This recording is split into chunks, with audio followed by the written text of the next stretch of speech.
नमस्कार मेरे प्यारे विद्वान साथियों, प्यारे बच्चों, स्वागत आज आप सभी का अपने यूट्यूब चैनल अपनी फिजिक्स पाठशाला के ऊपर। आज मैं आपको यहाँ पे पढ़ाऊंगा जो मनोविज्ञान विषय है अपन इसको शुरुआत से अध्ययन करें, जो आपके रीट लेवल 3rd ग्रेड में, 2nd ग्रेड, 1st ग्रेड लगभग सभी प्रतियोगी एग्जाम में पूछा जाता है। इस चैनल को शुरू करने का मकसद हमारा ये है कि जो बच्चे हैं उनको तो सारी क्लास से वो समय मिल जाए, तथा हर टॉपिक को मैं प्रयास करूँगा कि आपको मैं सही समय में दे सकूँ। इस क्लास को लेने के बाद में जो सभी बच्चे हैं वो अपनी राय अवश्य दें कि इस क्लास से आप कितना सेटिस्फाई होते हैं, ताकि मैं आपको आने वाली अगली क्लास के अंदर और बेहतर पढ़ा सकूँ। तो चलो अपन आज शुरू करते हैं। जो मनोविज्ञान विषय है, दो सब्जेक्ट है ना, एक तो मनोविज्ञान, एक है शिक्षा मनोविज्ञान।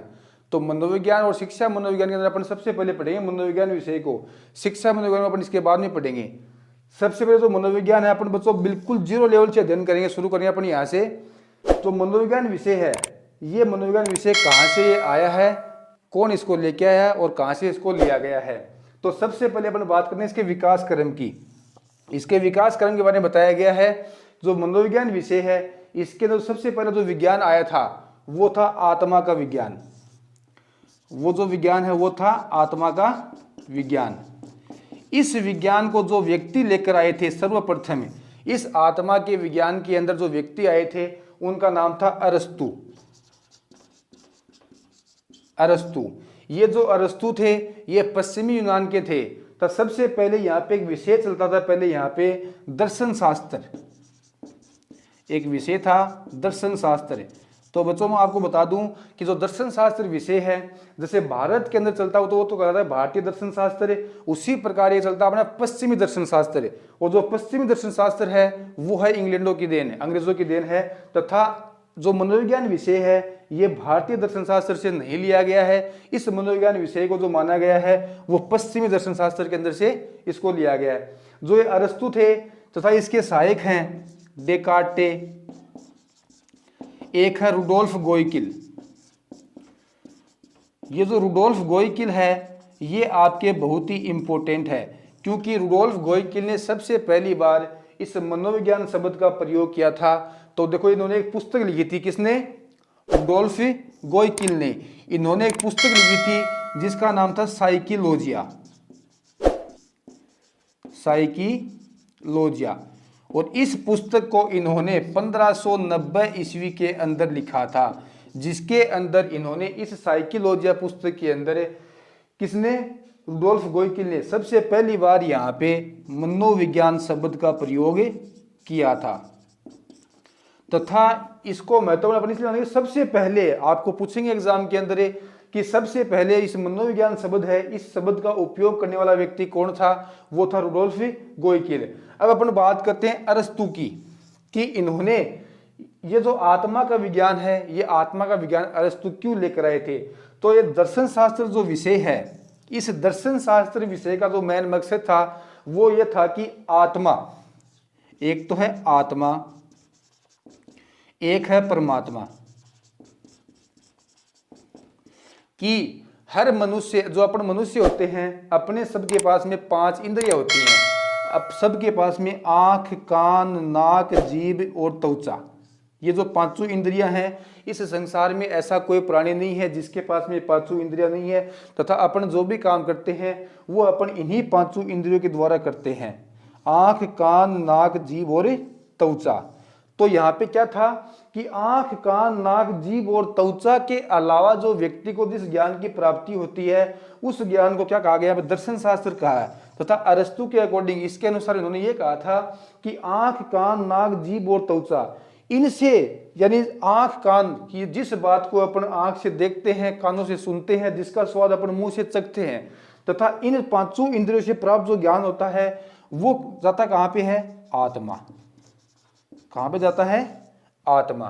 तो यहाँ पे अरस्तु ने ये कहा था कि अगर अपन को इस विज्ञान को समझना है तो मनुष्य, जो मनुष्य है, इस मनुष्य का जो मिलन है वो किससे करवा दे? अपन सीधा आत्मा से, या परमात्मा, या फिर ईश्वर। जैसे अपने भारतीय के अंदर परंपरा भी रही है कि आत्मा सो परमात्मा। तथा यहाँ पे इस अरस्तु के इस आत्मा के विज्ञान, तो इस आत्मा के विज्ञान के अंदर क्या कहा गया कि आत्मा के विज्ञान का जो जनक है, जनक तो यहाँ पे आएगा अरस्तु, और जो जननी है वो यहाँ पे आएगा दर्शन शास्त्र। दर्शन शास्त्र, दर्शन शास्त्र। ये बात किसने कही है कि आत्मा के विज्ञान का जनक अरस्तु है तथा जनक दर्शन, ये बात कहते हैं एक प्रमुख मनोवैज्ञानिक है जिनका नाम है केलर। केलर नाम के व्यक्ति ने सर्वप्रथम ये बताया कि यहाँ पे जो आत्मा का विज्ञान है, इस आत्मा के विज्ञान का जनक तो कहते हैं किसको, अपन अरस्तु को, और इसकी जो जननी है यानी दर्शन शास्त्र की, दर्शन शास्त्र से आत्मा, यहाँ पे देखो दर्शन शास्त्र, इसके अंदर जिस बात का अध्ययन अपन करते हैं वो है आत्मा, परमात्मा और ब्रह्म की, आत्मा और परमात्मा का जो मिलन अपन करते हैं कि मनुष्य को अगर अपन को समझना है तो मनुष्य का जो मिलन सीधा किससे करवा दे अपने, उसकी आत्मा से। तो ये बात केलर ने कही है कि केलर के अकॉर्डिंग ये कहा गया कि, तो आपसे क्वेश्चन अब ये पुटअप करेंगे कि इस आत्मा के मनोविज्ञान, आत्मा के विज्ञान का जनक अपन किसे कहते हैं, तो आपको क्या करना है, अरस्तु करना है। तथा अगर कोई पूछे आपसे कि आत्मा के विज्ञान की जननी किसे कहा गया है, तो किसने कहा है, दर्शन शास्त्र कहा गया है। कोई आपसे ये पूछे कि ये जो जनक और जननी जो दिया, ये नाम किसने दिया है, उसका नाम है केलर, इस व्यक्ति ने इसका नाम दिया है। अब अपन आगे बढ़ते हैं। सबसे पहले मनोविज्ञान देखो, अब जो बच्चे या जो विद्वान साथी इस चैनल पे नया है तो तथा सभी बच्चे अपनी राय कमेंट बॉक्स में अवश्य दें, ताकि अगर आपको कोई यहाँ इस क्लास के अंदर कोई परेशानी है, जो भी बात है, तो आप इसके अंदर अपनी राय अवश्य लिखें, ताकि जो आने वाली अगली क्लास होगी उसके अंदर आपको और बेहतर तरीके से आपके सामने में प्रेजेंट कर सकूं। सबसे पहले मनोविज्ञान, ये शब्द है हिंदी भाषा का, अगर अपन इसे इंग्लिश में लिखेंगे तो साइकोलॉजी, साइकोलॉजी। जो साइकोलॉजी शब्द है, ये साइकोलॉजी शब्द किस भाषा का है, अंग्रेजी भाषा का है, अंग्रेजी भाषा का। और अगर इसको अपन हिंदी में कहेंगे तो हिंदी में कहा गया है मनोविज्ञान। लेकिन देखो प्रत्येक शब्द की कहीं ना कहीं से उत्पत्ति अवश्य होती है, तो इस साइकोलॉजी शब्द को, ये साइकोलॉजी शब्द है, ये आया कहां से, तो देखो यहाँ पे दो शब्द हैं, एक तो है साइकी, एक है इधर लोगस, यानी साइकी लोगस। ये जो शब्द है, ये साइकी लोगस शब्द है, ये है ग्रीक भाषा का, ग्रीक या इसे ही अपन कहते हैं यूनानी भाषा। देखो ध्यान रखना इस बात का यहाँ पे कि लैटिन भाषा अलग होती है। जैसे शब्द है पर्सनैलिटी, तो पर्सनैलिटी शब्द पर्सोना शब्द से लिया गया, और पर्सोना जो शब्द है वो है किस भाषा का, लैटिन भाषा का। उसी प्रकार यहाँ पे जो साइकी लोगस शब्द है, ये है ग्रीक भाषा का शब्द है, और इस साइकी का जो अर्थ होता है वो यहाँ पे अर्थ होता है आत्मा। क्या बताया यहाँ पे, आत्मा। और जो लोगस है, इस लोगस का जो आपने अर्थ बताया है वो है अध्ययन करना। क्या करना, अध्ययन करना। ये बात देखो यहाँ पे आत्मा का अध्ययन करना, और यहाँ पे विकास क्रम में अपन ने पढ़ा था सबसे पहले जो मनोविज्ञान है, इस विज्ञान का रूप कौन सा है, आत्मा का विज्ञान। और इस आत्मा के विज्ञान को लेख के कौन आए थे, अरस्तु। तो अरस्तु के अकॉर्डिंग यहाँ पे सबसे पहली बार इस साइकोलॉजी शब्द का विभाजन किया था, उस व्यक्ति का नाम है गेरिट। एक मनोवैज्ञानिक है जिसका नाम है गेरिट। इस गेरिट ने सबसे पहले ये बताया कि जो साइकोलॉजी शब्द है, ये साइकोलॉजी शब्द है ग्रीक भाषा के साइकी लोगस शब्द से लिया गया है, और जिसका अर्थ क्या होता है, आत्मा का अध्ययन करना। तो यहाँ पे एक महत्वपूर्ण प्रश्न ये भी पूछते हैं कि सबसे पहले इस साइकोलॉजी शब्द का विभाजन किस मनोवैज्ञानिक के द्वारा किया गया, तो उसका नाम क्या है, गेरिट। क्या नाम है, गेरिट। अब देखो ये बात लगभग है 1590 ईस्वी के अंदर रुडोल्फ गोइकिल ने साइकोलॉजिया पुस्तक लिखी थी। उस साइकोलॉजिया के अंदर सबसे पहली बार उन्होंने इस मनोविज्ञान शब्द का प्रयोग किया था, शब्द का प्रयोग हुआ था वहां के। फिर उसके बाद में गेरिट आए।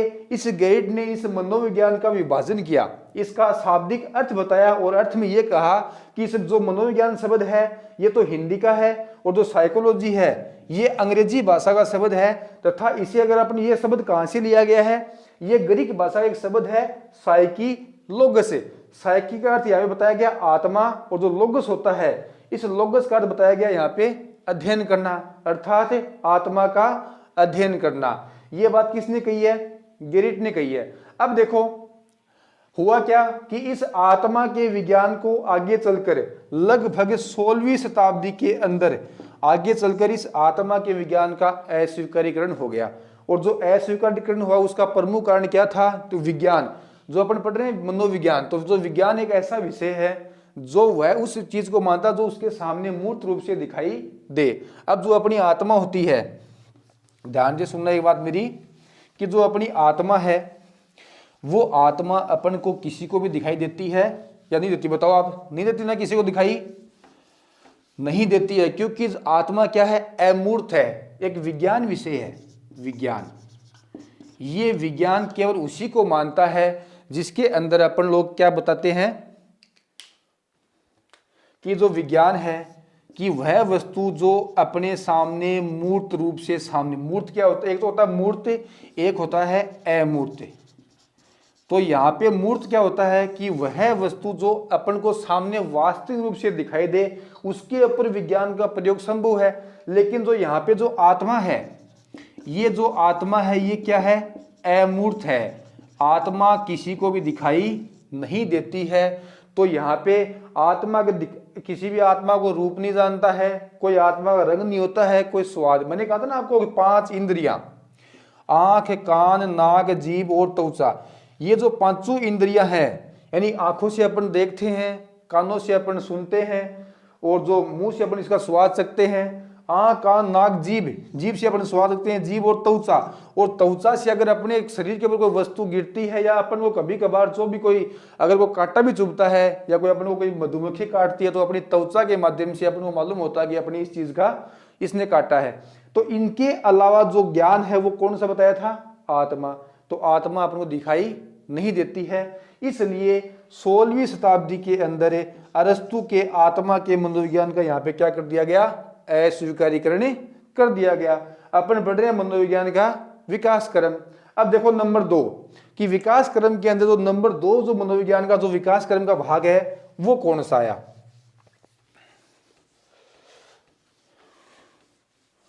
अब अगर अपन आगे बढ़ते हैं, नंबर 2 है मन या मस्तिष्क का विज्ञान। ध्यान से समझना इस टॉपिक को। और एक साइकोलॉजी एक ऐसा विषय है जिसको अपन को कभी भी रट्टा मारने की आवश्यकता नहीं है, केवल अपन को इसको समझना है कि ये कौन सी चीज है, कहां से क्या ली गई है। नंबर 2 है मन या मस्तिष्क का विज्ञान। अब देखो, मैंने कहा था आपको कि जो आत्मा का विज्ञान है उसको लेकर कौन आए थे? अरस्तु लेकर आए थे। और नंबर 2 है मन या मस्तिष्क का विज्ञान, इसको लेकर कौन आए थे? जिनका नाम था पोम्पोनोजी। पोम्पोनोजी। अब पोम्पोनोजी देखो शब्द थोड़ा सा क्या कि अलग है, लेकिन पोम्पोनोजी ये थे कहां के? इटली के। अब जो इनके सहायक थे वो थे यहां पे जॉन लॉक,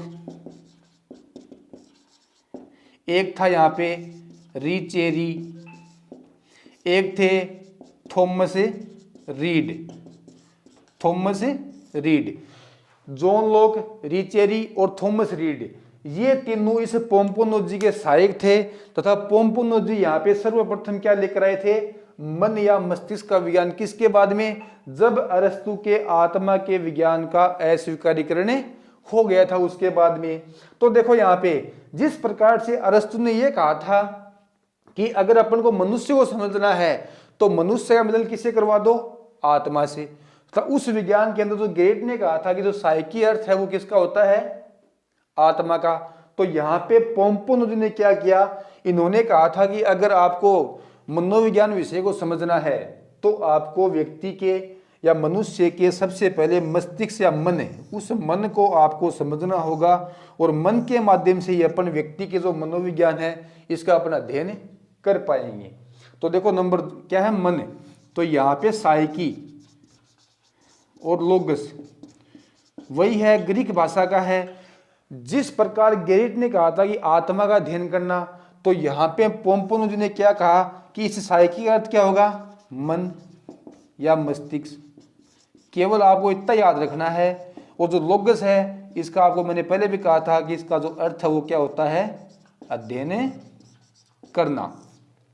यहाँ पे इन्होंने कहा कि जो पोम्पोनोजी ने कहा कि साइकी लोगस अर्थ क्या होगा इसका? मन या मस्तिष्क का अध्ययन करना। अब देखो मैंने पहले भी कहा था आपको कि जो विज्ञान है, विज्ञान केवल उस तथ्य को मानता है या उस बात को या उस वस्तु को स्वीकार करता है जो जिसका कोई रंग, स्वाद या जिसकी कोई आकृति हो, कोई प्रकार हो, या जो अपने सामने प्रत्यक्ष रूप से क्या हो, अपने सामने स्थित हो। तो ठीक उसी प्रकार जो मन, इसमें आपको ज्यादा कुछ याद करने की जरूरत नहीं है, केवल इतना ही याद रखना आपको कि जिस प्रकार से आत्मा अमूर्त थी, यानी आत्मा व्यक्ति की अपन कोई देख नहीं पाते हैं, उसी प्रकार अपन संसार के किसी भी व्यक्ति के मन को या मस्तिष्क को अपन सामने देखे नहीं पाते हैं। अब देखो मन या मस्तिष्क का विज्ञान कि व्यक्ति के अंदर कितना क्या सोच रहा है, व्यक्ति उसके मन में कौन सी प्रकार सोच हो रही है, वो अपन किसी को पता नहीं होता है।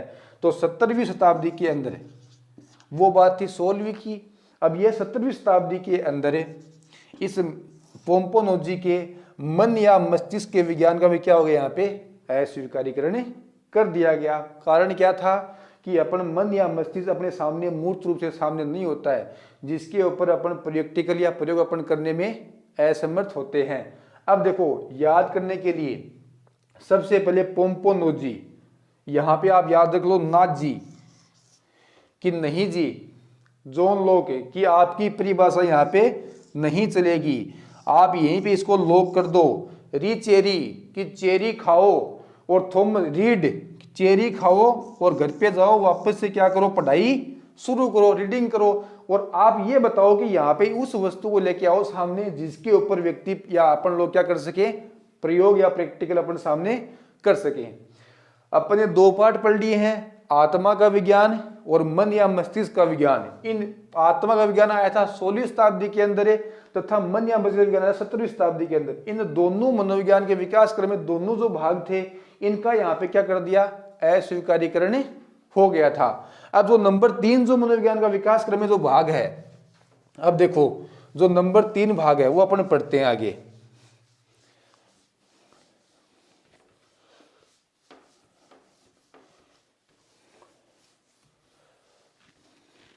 नंबर 3 है, उसका नाम है चेतना का विज्ञान। जो मनोविज्ञान विषय है इसके विकास क्रम के अंदर जो तीसरा जो मुख्य रूप से भाग है जिसका नाम क्या है, चेतना का विज्ञान। चेतना का विज्ञान, इससे पहले अपन ने 2 पढ़ लिए हैं, एक तो है आत्मा का विज्ञान, एक है मन या मस्तिष्क का विज्ञान। अब अपन पढ़ते हैं चेतना का विज्ञान।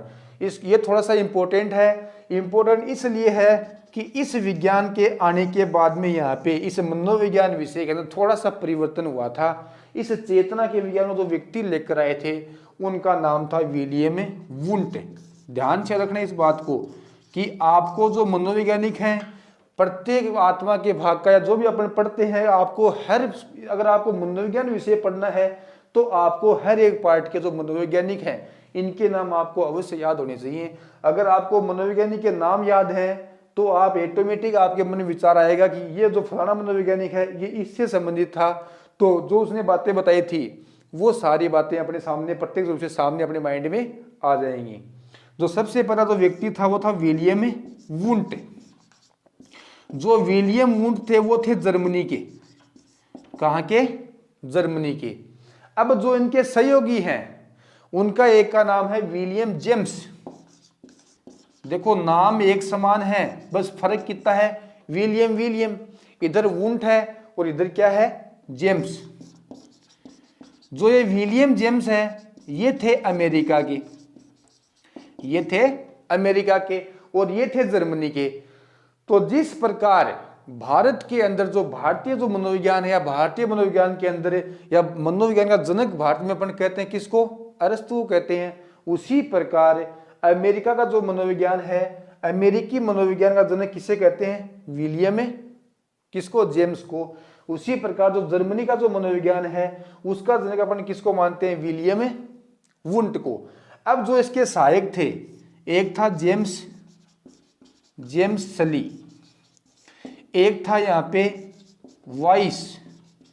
वाइस या कई जगह पे इसका नाम अपन को मिलता है वायु या वाइस। ये दो व्यक्ति इनके सहयोगी थे तथा यहाँ पे विलियम वुंट, देखो ये कहाँ के थे, जर्मनी। और जर्मनी के अंदर एक नगर था लिप्जिंग नगर, और उस लिप्जिंग नगर के अंदर एक विश्वविद्यालय था लिप्जिंग विश्वविद्यालय, जिसका वर्तमान में नाम क्या है, कार्ल मार्क्स विश्वविद्यालय। उस विश्वविद्यालय के अंदर जो विलियम वुंट थे, ये वहां पे भौतिक शास्त्र के एक प्रोफेसर थे। क्या थे? भौतिक शास्त्र के एक प्रोफेसर थे। अब देखो यहाँ पे इन्होंने इतना प्रयास किया कि शुरुआत में जब मनोविज्ञान विषय आया था तब अपन बात करें दर्शन शास्त्र से, लेकिन इन्होंने अपने प्रयोगों के बल पे या अपनी मेहनत के बल पे इन्होंने इस मनोविज्ञान विषय को दर्शन शास्त्र से निकाल कर और भौतिक शास्त्र के ऊपर लाके खड़ा कर दिया। वो अपन देखते हैं कैसे खड़ा किया। तो सबसे पहले इन्होंने, इसकी मेन बात क्या आती है कि विलियम वुंट ने यहाँ पे सबसे पहले मनोविज्ञान विषय की एक प्रयोगशाला स्थापित की थी सबसे पहली बार। तो सदैव चेतना। अब चेतना होती क्या? सबसे पहले देखो, मानो इस पर कोई भी ये मनुष्य है, मानो सपोज करो ये कोई भी क्या है, मनुष्य है। अब चेतना होती क्या है? चेतना अपन किसे कहते हैं? तो चेतना अपन कहते हैं मस्तिष्क का आंतरिक रूप। जो अपना मन या मस्तिष्क है, इस मस्तिष्क का आंतरिक रूप। अगर आपको कोई वस्तु दिखाई देगी, उस वस्तु को देखकर आपके अंदर क्या जागृत होगी? भावना। क्या जागृत होगी? भावना। और जब आपके अंदर भावना जागृत होगी तो आपके अंदर उस वस्तु को क्या प्राप्त करने क्या होगा? आपके अनुभूति होगी। क्या होगी? अनुभूति। कि अपन अगर आप किसी भी वस्तु को देखते हैं, देखते ही उस वस्तु के प्रति आपके मन में क्या जागृत होगी? भावना। और भावना क्या है? मन का आंतरिक रूप है। और उस वस्तु को प्राप्त करने के लिए आपको यहाँ पे अनुभूति होगी और आपके मन में क्या जगेगी? संवेदना, कि मैं इस वस्तु को प्राप्त कर लूं। इस प्रकार से जो चेतना होती है, इस चेतना को बताया विलियम वुंट ने। तो यहाँ पे इन्होंने सबसे पहली बार क्या किया? इन्होंने मनोविज्ञान विषय पे और एक प्रयोगशाला स्थापित की। वो देखो कहाँ पे की, बताता हूं मैं आपको। कि इन्होंने सबसे पहली बार यहाँ पे देखो जर्मनी के अंदर, जर्मनी किसने? विलियम वुंट ने। विलियम वुंट, इन्होंने जर्मनी के अंदर सबसे पहली बार यहाँ पे एक क्या की? प्रयोगशाला। और जर्मनी में कहाँ पे? एक नगर है लिप्जिंग नगर। नगर कौन सा है? लिप्जिंग नगर। और जो लिप्जिंग नगर है, यहाँ पे एक विश्वविद्यालय है जिसका क्या नाम है? कार्ल मार्क्स विश्वविद्यालय। वर्तमान में इसका नाम कार्ल मार्क्स विश्वविद्यालय है। पहले इसका नाम लिप्जिंग विश्वविद्यालय ही था। इस विश्वविद्यालय के अंदर इन्होंने लिप्जिंग नगर के अंदर एक प्रयोगशाला स्थापित की है। किसने? विलियम वुंट ने। अगर अपन किसी भी वस्तु के ऊपर प्रयोग करेंगे तो अपने अंदर उसके लिए अपन को किसी विधि, किसी प्रकार की अपन को आवश्यकता होती है। तो विलियम वुंट ने यहाँ पे इस मनोविज्ञान के विषय के अंदर चेतना के विज्ञान को ऊपर प्रयोग करने के लिए उन्होंने यहाँ पे एक विधि का यहाँ पे प्रयोग किया, जिसका नाम क्या है? अंतर्दृष्टि विधि। ये भी बहुत ही महत्वपूर्ण है। कोई पूछ ले आपसे कि अंतर्दृष्टि जो विधि है, इस अंतर्दृष्टि की यहाँ पे विलियम वुंट ने चेतना का जो विज्ञान है, इस विज्ञान के ऊपर जो प्रयोग किया था वो कौन सी विधि के ऊपर किया था? तो अंतर्दृष्टि। देखो अंतर्दृष्टि मन का आंतरिक रूप तथा ये जो विश्वविद्यालय है इसके ऊपर यहाँ पे इन्होंने जो प्रयोगशाला स्थापित की, तो वो प्रयोगशाला किस वर्ष में स्थापित की? तो 1879 के अंदर। ये ध्यान रखना, ये सबसे इंपॉर्टेंट। कई बार पूछते हैं कि मनोविज्ञान विषय के अंदर विलियम वुंट ने मनोविज्ञान की प्रथम प्रयोगशाला कब स्थापित की? 1879 यानी 1879 के अंदर। या कोई पूछ ले कि मनोविज्ञान विषय के अंदर सबसे पहली बार जो प्रयोगशाला स्थापित हुई थी वो कौन से विज्ञान के भाग में हुई थी? तो चेतना के विज्ञान के अंदर। कहाँ पे हुई? लिप्जिंग नगर। और लिप्जिंग नगर है कहाँ पे? जर्मनी। क्योंकि विलियम वुंट कहाँ के थे? जर्मनी के थे। अब देखो ये बात हो गई 1879। अब क्या किया इन्होंने 1880 के अंदर, यानी 1880 के अंदर, अब इन्होंने प्रयोगशाला स्थापित करने के बाद में अब इन्होंने ये तो साबित कर दिया कि मनोविज्ञान विषय का वजूद तो है, कि जो मनोविज्ञान विषय है ये है तो सही। क्योंकि इन्होंने देखो अपन ने पहले पढ़ा था कि जो मनोविज्ञान है वो शुरू कहाँ से हुआ था? दर्शन शास्त्र से। और दर्शन शास्त्र के अंदर सबसे पहले अरस्तु ने क्या बताया था? आत्मा। अब विज्ञान है तो विज्ञान में भौतिक विज्ञान एक ऐसा विषय है जिसके अंदर सर्वाधिक प्रयोग संभव होते हैं, यानी लगभग हर टॉपिक के ऊपर प्रैक्टिकल या प्रयोग अपने कर सकते हैं। तो जो विलियम वुंट है, ये जो विभाग था इनके पास में, वो कौन था? भौतिक शास्त्र का विभाग। तो इन्होंने इस मनोविज्ञान को दर्शन शास्त्र से निकाल कर और भौतिक शास्त्र तक लाकर खड़ा कर दिया। कहाँ तक? भौतिक शास्त्र तक। तथा इन्होंने क्या किया कि पहला प्रयोग करके, यानी पहली प्रयोगशाला स्थापित करके, और 1880 के अंदर 1880 के अंदर यहाँ पे इन्होंने इस मनोविज्ञान विषय को और स्वतंत्र विषय का दर्जा दिला दिया। यहाँ पे क्या कर दिया? स्वतंत्र। क्योंकि दर्शन शास्त्र से निकालकर इन्होंने भौतिक शास्त्र में ला दिया। तो यहाँ पे इस विलियम वुंट के प्रयासों के द्वारा ही सबसे पहली बार 1880 के अंदर इस मनोविज्ञान विषय को यहाँ पे क्या मिला? स्वतंत्र विषय का दर्जा दिया गया, जिसके कारण इस विलियम वुंट को आधुनिक मनोविज्ञान का जनक कहा जाता है। बहुत ही महत्वपूर्ण बात है ये, आधुनिक मनोविज्ञान का जनक किसे कहते हैं? विलियम वुंट को। जो आधुनिक मनोविज्ञान है, किस लिए कहते हैं? क्योंकि इन्होंने सबसे पहली बार 1880 के अंदर स्वतंत्र विषय का दर्जा दिलाया। किसको? मनोविज्ञान को। तो इसी कारण इस विलियम वुंट को आधुनिक मनोविज्ञान का जनक कहा जाता है। जैसे कोई कह दे कि भारतीय मनोविज्ञान का जनक अपन किसे कहते हैं, तो आपको आंसर क्या करना है? अरस्तु ही करना है। क्या करना है? अरस्तु ही करना है। लेकिन कोई पूछ ले आपसे कि आधुनिक मनोविज्ञान का जनक किसे कहा जाता है, तो उसके अंदर आपको विलियम वुंट ध्यान रखना है, ना कि विलियम जेम्स। विलियम जेम्स तो थे अमेरिका के, और जो विलियम वुंट है वो थे जर्मनी के। तो अब देखो इसके अंदर फिर बाद में क्या हुआ कि लगभग 19वीं शताब्दी के अंदर इस चेतना के विज्ञान का भी यहाँ पे क्या कर दिया? अस्वीकारीकरण। अब देखो विलियम वुंट ने प्रयास किए, प्रयोगशाला स्थापित की, इस मनोविज्ञान को आधुनिक मनोविज्ञान विषय का दर्जा दिलाया, ये इनके जनक कहे गए। लेकिन फिर भी यहाँ पे एक कमी थी। देखो चेतना, अब जो चेतना होती है ये होता है मन का आंतरिक रूप। कौन सा होता है? आंतरिक रूप। अब अगर अपन को कोई भी काम करना है तो उस काम को करने के लिए अपन को उसका आंतरिक और बाह्य दोनों रूप चाहिए होता है। तो चेतना तो यहाँ पे क्या हो गया? इस मन, ये तो हो गया आंतरिक। तो आंतरिक तो ठीक है, लेकिन जो बाह्य रूप होता है, बाह्य रूप है वो होता है व्यवहार। लेकिन यहाँ पे चेतना के अंदर व्यवहार शब्द या किसी भी व्यक्ति का व्यवहार सामने नहीं आया। तो केवल एक तथ्य मिला अपन को, आंतरिक रूप। तो आंतरिक रूप होने के कारण इस चेतना के विज्ञान को यहाँ पे क्या कर दिया? अस्वीकार कर दिया। और जो इसके बाद में अगला जो विज्ञान आएगा वो है व्यवहार का विज्ञान, और जिसे लेकर आए थे जेबी वॉटसन, जॉन ब्रोडस वॉटसन। तथा वर्तमान के अंदर जो मनोविज्ञान विषय है वो व्यवहार के विषय को मानता है, और नंबर 4 पे वो व्यवहार का विज्ञान है, वो अपन पढ़ेंगे अगली क्लास के अंदर। अब ये इस चैनल के ऊपर मनोविज्ञान विषय की सबसे पहली क्लास है। अगर आपको अच्छा लगे तो चैनल को आप सब्सक्राइब करें, लाइक करें तथा शेयर करें। अगर आपको कहीं पे कोई कमी आती है उसके लिए आप अवश्य कमेंट बॉक्स के अंदर लिखें, ताकि जो अगली क्लास है उस क्लास में आपको मैं उसे और बेहतर आपको बढ़ाने की कोशिश करूं। तो सभी को नव वर्ष की हार्दिक शुभकामनाएं।